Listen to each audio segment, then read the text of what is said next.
श्री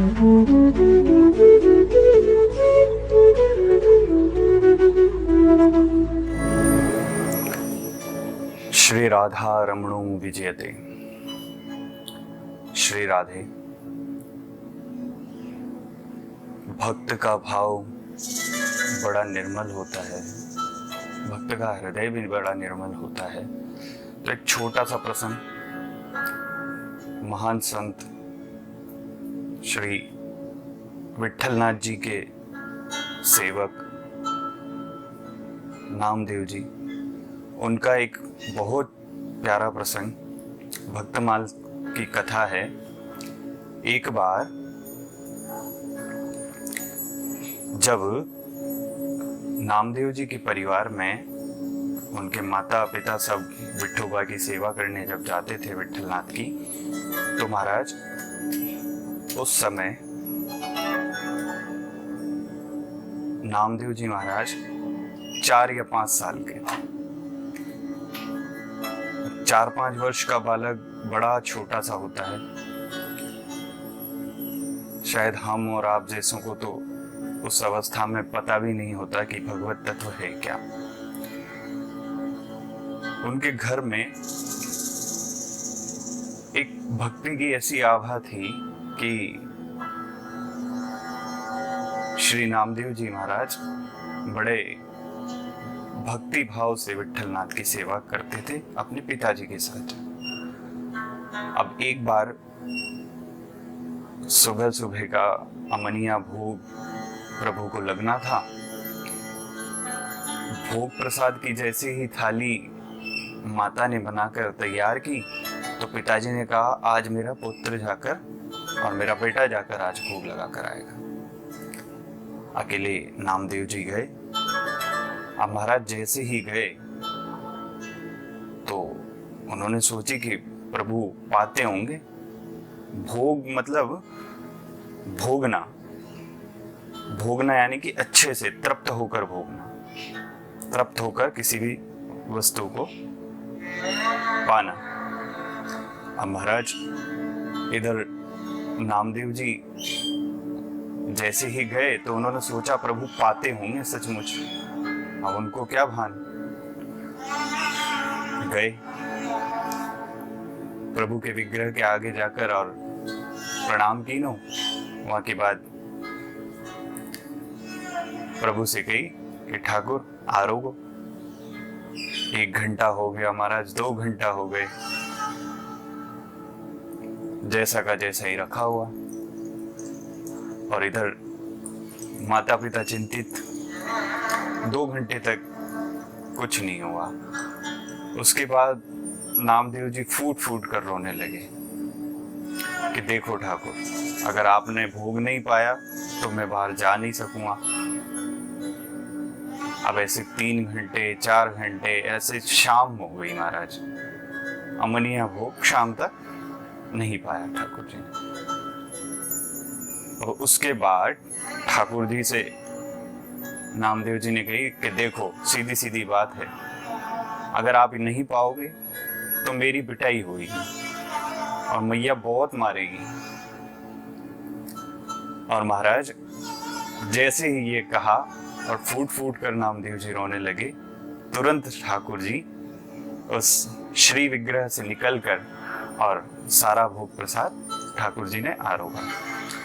अब थाली बिल्कुल सफाचट, भोग कहते ही उसको है महाराज, बिल्कुल थाली सफाचट हो जाए और साफ करके एकदम, और उसमें पानी डाल के और पी ले, भोग कहते ही इसको है, स्वादिष्ट हो। अब महाराज ब्रज की एक कहावत है कि भूख में खिवाड़ भी पापड़ हो जाए। प्रेम से कहो श्री राधे। अब महाराज जैसे तैसे प्रभु को भोजन पवा के और विट्ठलनाथ नामदेव जी घर आए और अपने कीर्तन में विठोबा विठोबा का कीर्तन करते करते और घर आए। घर आते ही पिताजी और मैया ने डांट लगाई कि कहाँ था इतनी देर, सुबह से शाम हो गई, हम भूखे बैठे हैं, इंतजार कर रहे हैं और तू, तेरा कोई अता पता नहीं। अब पिताजी ने पूछी तो के भोजन पवा रहा था, पा ही नहीं रहे थे, बड़ी मुश्किल से पाया।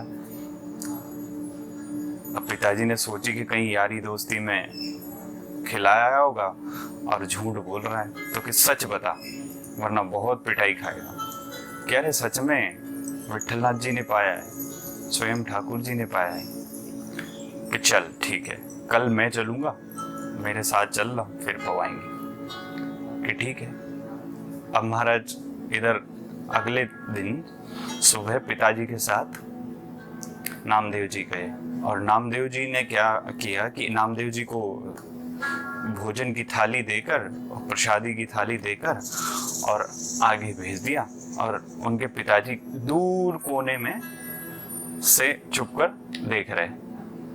अब नामदेव जी ने आगे थाली जैसे ही पधराई और जैसे ही स्मरण किया तो अब भगवान सोचे कि ये तो छुप कर देख रहे हो महाराज, कैसे जाऊं।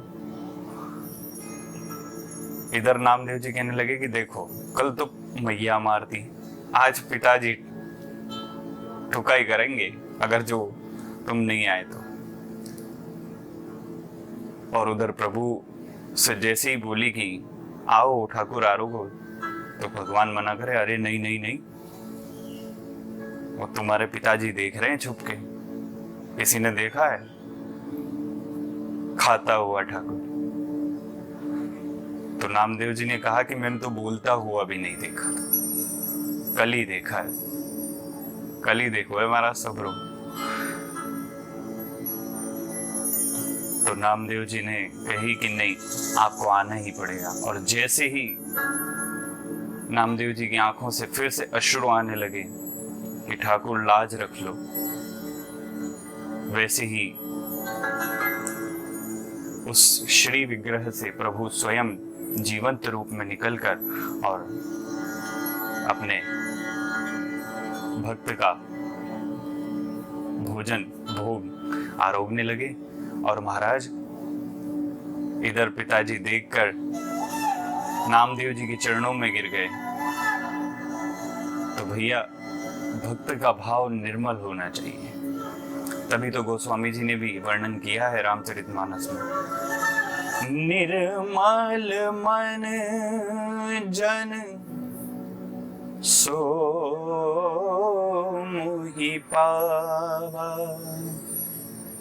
निर्मल मन जन सो मोहि पावा, मोहि कपट छल छिद्र न भावा।